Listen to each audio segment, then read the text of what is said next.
evening. Good evening. Good evening. Thank you. Thank you. Good evening.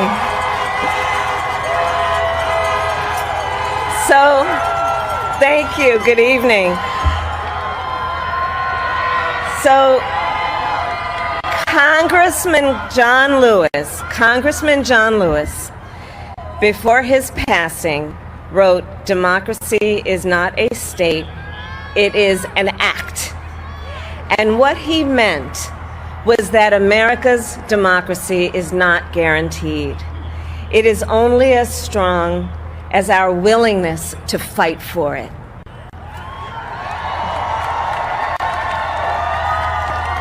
To guard it and never take it for granted. And protecting our democracy takes struggle, it takes sacrifice, but there is joy in it, and there is progress, because we, the people, have the power to build a better future.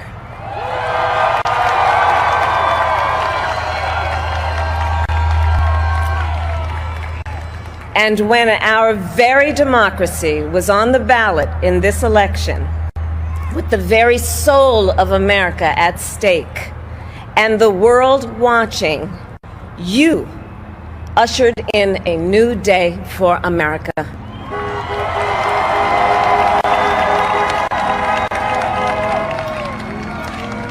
To our campaign staff and volunteers, this extraordinary team, thank you for bringing more people than ever before into the democratic process.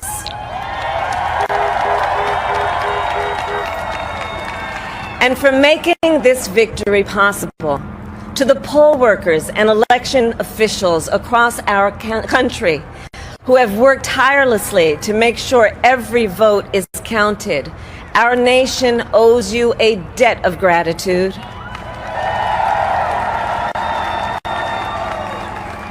You have protected the integrity of our democracy. And to the American people who make up our beautiful country, thank you for turning out in record numbers to make your voices heard.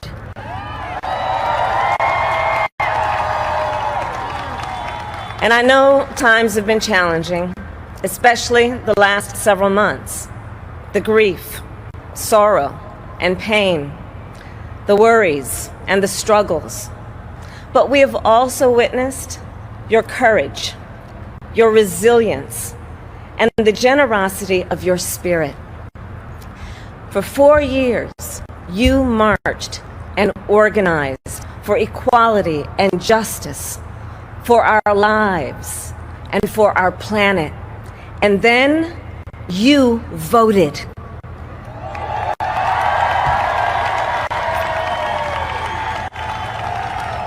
And you delivered a clear message. You chose hope and unity, decency, science, and yes, truth.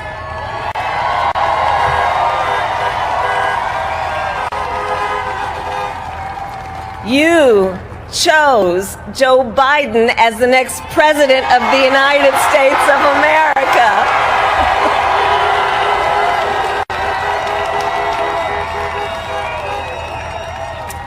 And Joe is a healer, a uniter, a tested and steady hand, a person whose own experience of loss gives him a sense of purpose that will help us as a nation reclaim our own sense of purpose.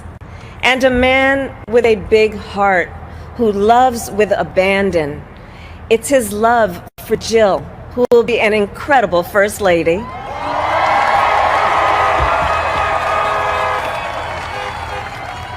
It's his love for Hunter and Ashley and his grandchildren and the entire Biden family.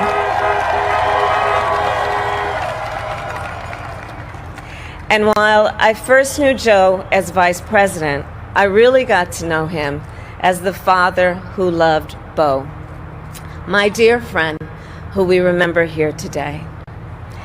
and to my husband, Doug,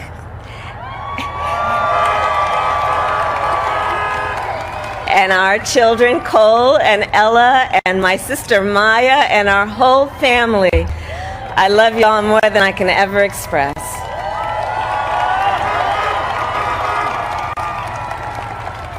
We are so grateful to Joe and Jill for welcoming our family into theirs on this incredible journey. And to the woman most responsible for my presence here today, my mother, Kamala Gopalan Harris, who is always in our hearts. When she came here from India at the age of 19, she maybe didn't quite imagine this moment, but she believed so deeply in an America where a moment like this is possible. And so I am thinking about her and about the generations of women, Black women,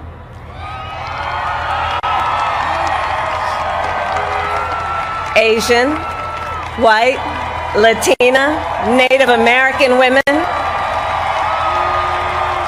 who throughout our nation's history have paved the way for this moment tonight.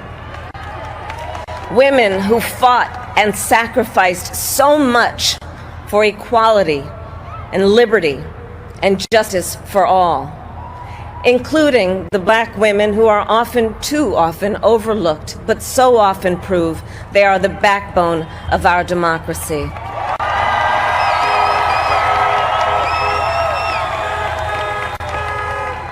All the women who have worked to secure and protect the right to vote for over a century, 100 years ago with the 19th Amendment, 55 years ago with the Voting Rights Act, and now in 2020 with a new generation of women in our country who cast their ballots and continued the fight for their fundamental right to vote and be heard.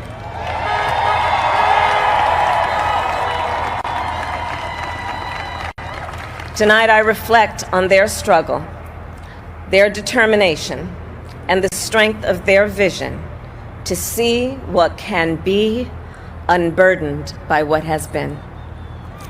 And I stand on their shoulders. And what a testament it is to Joe's character that he had the audacity to break one of the most substantial barriers that exists in our country and select a woman as his vice president.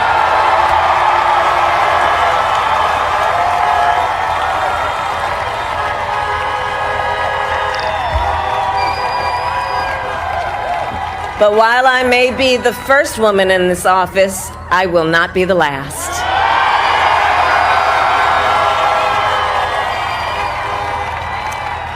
Because every little girl watching tonight sees that this is a country of possibilities. And to the children of our country, regardless of your gender, our country has sent you a clear message. Dream with ambition, lead with conviction, and see yourselves in a way that others may not, simply because they've never seen it before. But know that we will applaud you every step of the way.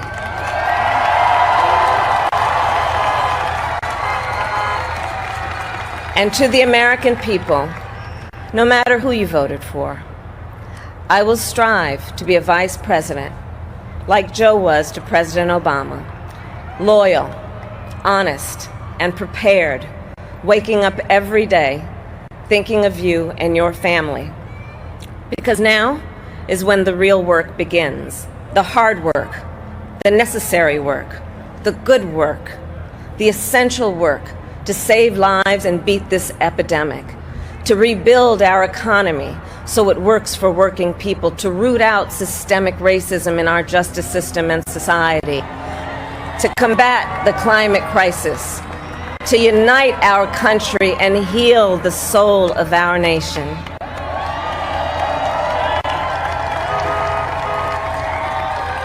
And the road ahead will not be easy, but America is ready.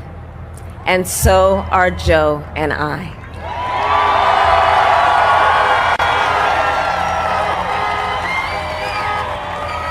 We have elected a president who represents the best in us, a leader the world will respect and our children will look up to, a commander-in-chief who will respect our troops and keep our country safe, and a president for all Americans.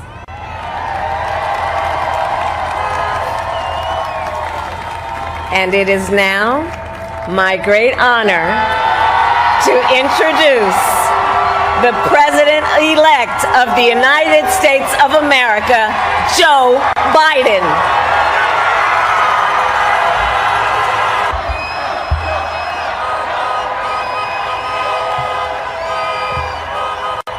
Hello, my fellow Americans,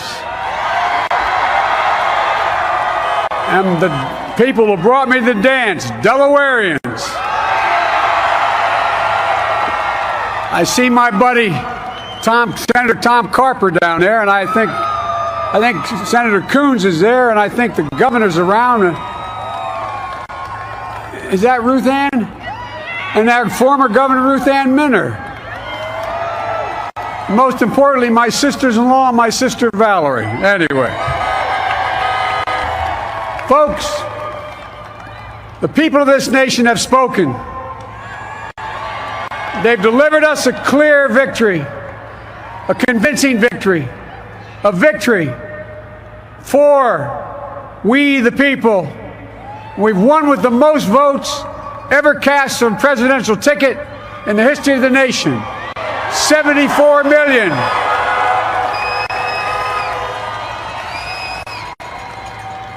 What I must admit has surprised me.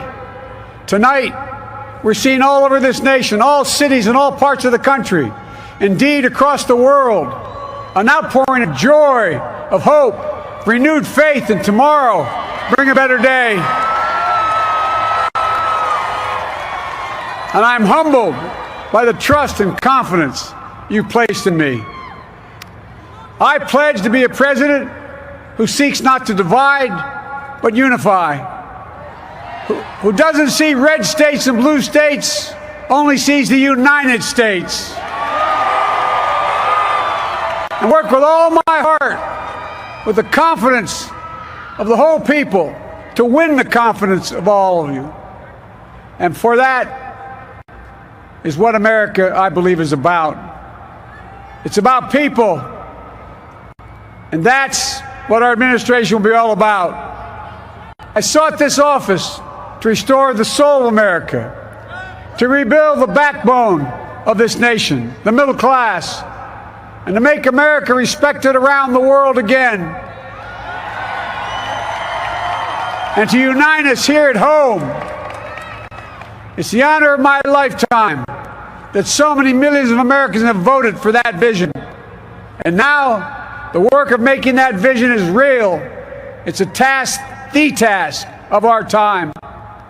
Folks, as I said many times before, I'm Jill's husband.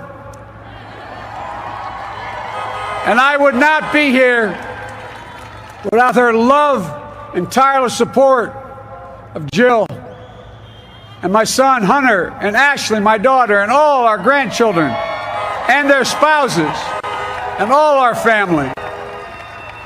They're my heart. Jill's a mom, a military mom, an educator.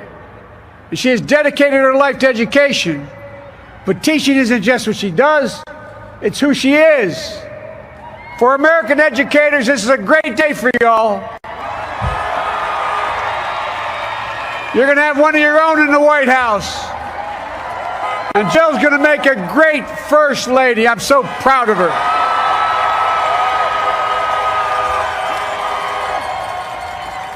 And I'll have the honor of serving with the fantastic Vice President who you just heard from, Kamala Harris,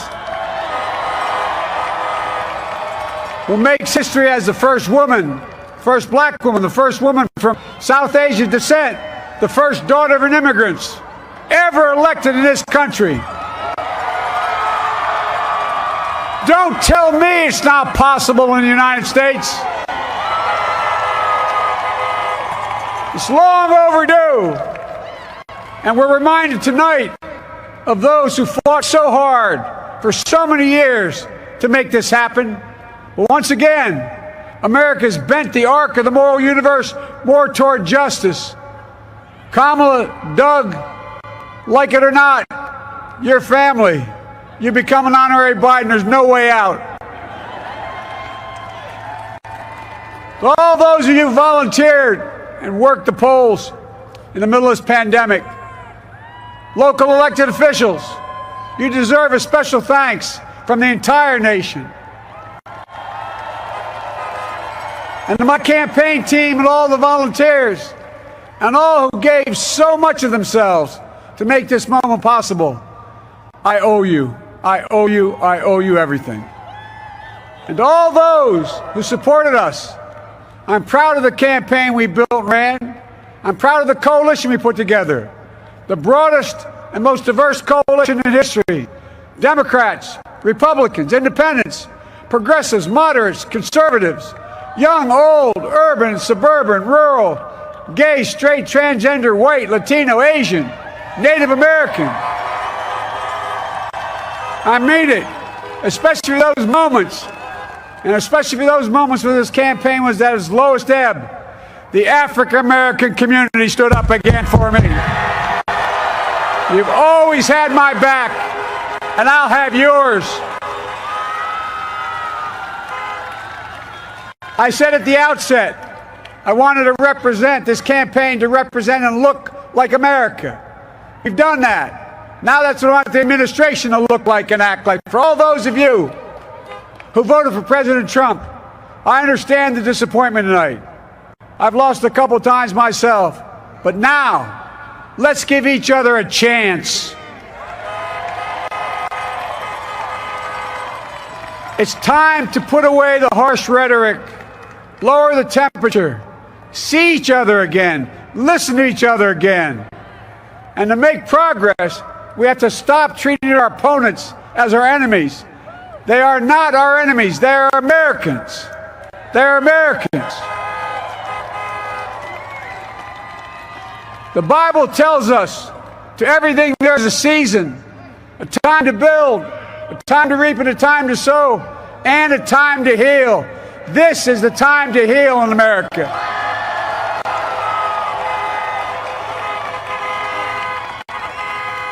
Now this campaign is over. What is the will of the people? What is our mandate? I believe it's this. Americans have called upon us to marshal the forces of decency, the forces of fairness, to marshal the forces of science and the forces of hope in the great battles of our time. The battle to control the virus, the battle to build prosperity, the battle to secure your family's health care, the battle to achieve racial justice and root out systemic racism in this country, and the battle to save our planet by getting climate under control, the battle to restore decency, defend democracy, and give everybody in this country a fair shot. That's all they're asking for, a fair shot. Folks, our work begins with getting COVID under control. We cannot repair the economy, restore our vitality, or relish life's most precious moments, hugging our grandchildren, our children, our birthdays, weddings, graduations, all the moments that matter most to us until we get it under control. On Monday, I will name a group of leading scientists and experts as transition advisors to help take the Biden-Harris COVID plan and convert it into an action blueprint that will start on January the 20th, 2021. That plan will be built on bedrock science. It will be constructed out of compassion, empathy, and concern. I will spare no effort, none, or any commitment to turn around this pandemic. Folks, I'm a proud Democrat, but I will govern as an American president. I'll work as hard for those who didn't vote for me as those who did. Let this grim era of demonization in America begin to end here and now.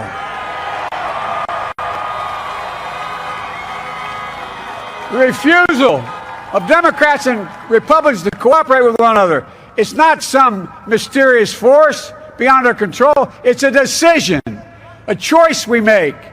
And if we can decide not to cooperate, then we can decide to cooperate. And I believe that this is part of the mandate given to us from the American people. They want us to cooperate in their interest. And that's the choice I'll make. And I'll call on Congress, Democrats and Republicans alike, to make that choice with me. The American story is about slow yet steadily widening the opportunities in America. And make no mistake, too many dreams have been deferred for too long. We must make the promise of the country real for everybody, no matter their race, their ethnicity, their faith, their identity, or their disability. Folks, America has always been shaped by inflection points, by moments in time where we've made hard decisions about who we are and what we want to be. Lincoln in 1860, coming to save the Union. FDR in 1932, promising a beleaguered country a new deal. JFK in 1960, pledging a new frontier. And 12 years ago, when Barack Obama made history, he told us, yes, we can. Well, folks, we stand at an inflection point. We have an opportunity to defeat despair, to build a nation of prosperity and purpose. We can do it. I know we can. I've long talked about the battle for the soul of America. We must restore the soul of America. Our nation is shaped by the constant battle between our better angels and our darkest impulses. And what presidents say in this battle matters. It's time for our better angels to prevail. Tonight, the whole world is watching America. And I believe at our best, America is a beacon for the globe. We will lead not only by the example of our power, but by the power of our example. I've always believed, and many of you heard me say it, I've always believed we can define America in one word: possibilities. That in America, everyone should be given an opportunity to go as far as their dreams and God-given ability will take them. You see, I believe in the possibilities of this country. We're always looking ahead to an America that's freer and more just, ahead to an America that creates jobs with dignity and respect, ahead of America that cures diseases like cancer and Alzheimer's, ahead to an America that never leaves anyone behind, ahead of America that never gives up, never gives in. This is a great nation. It's always been a bad bet to bet against America. We're good people. This is the United States of America, and there's never been anything we've been not able to do when we've done it together. Folks, in the last days of the campaign, I began thinking about a hymn that means a lot to me and my family, particularly my deceased son, Bo. It captures the faith that sustains me and which I believe sustains America. And I hope it can provide some comfort and solace the 230,000 Americans who've lost a loved one to this terrible virus this year. My heart goes out to each and every one of you. Hopefully this hymn gives you solace as well. And it goes like this: and he will raise you up on eagle's wings, bear you on the breath of dawn, and make you to shine like the sun, and hold you in the palm of his hand. And now together, On eagle's wings, we embark on the work that God and history have called upon us to do. With full hearts and steady hands, with faith in America and in each other, with love of country, a thirst for justice, let us be the nation that we know we can be. A nation united, a nation strengthened, a nation healed. The United States of America, ladies and gentlemen, there's never been anything we've tried we've not been able to do. So remember, as our grandpapa used to say when I walked out of his home when I was a kid up in Scranton, he said, "Joey, keep the faith."